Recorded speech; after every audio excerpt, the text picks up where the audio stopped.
Tensyonado pa rin sa barangay Tucanalipaw sa Mamasapano na pinangyarihan ng madugong engkwentrong ikinasawi ng 44 SAF troopers.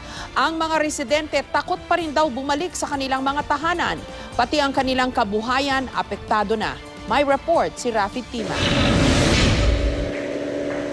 Sa kuhang ito mula sa Himpapawid, kitang-kita kung gaano kadehado ang 36 na miyembro ng 55th Special Action Company ng PNP SAF na nagsilbing blocking force sa isinagawang operasyon sa Mamasapano, Maguindanao. Sa gilid ng ilog na ito umano nagtago ang mga naipit na pulis, pero dahil buong araw silang hindi makagalaw, iisa lang sa kanila ang nakaligtas mula sa mga kalaban na nakapaligid sa kanilang posisyon. Ang highway naman kung saan pumesto ang mahigit 300 miyembro ng SAF na siya dapat reinforcement sa mga nag-operate sa loob. Malapit lang pala sa lugar kung saan halos maubos ang grupo ng SAF.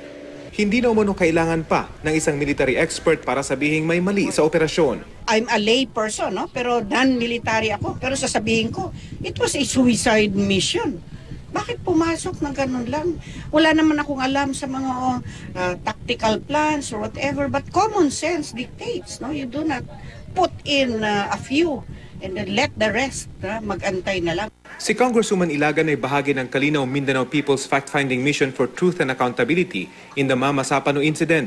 Bago ang isasagawa nilang congressional inquiry sa Miyerkules, minarapat din umano nilang makita ng personal ang lugar ng engkwentro para mas malinawan.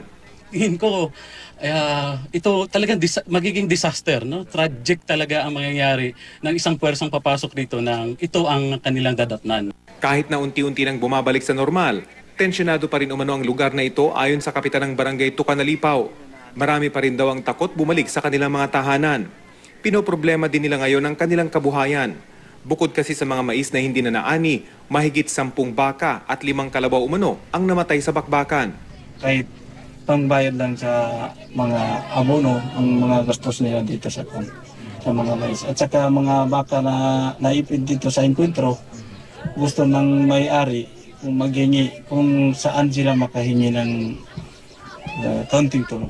Si Rohay Maangkay naman, naulila na kasama ang 2 buwang gulang niyang sanggol.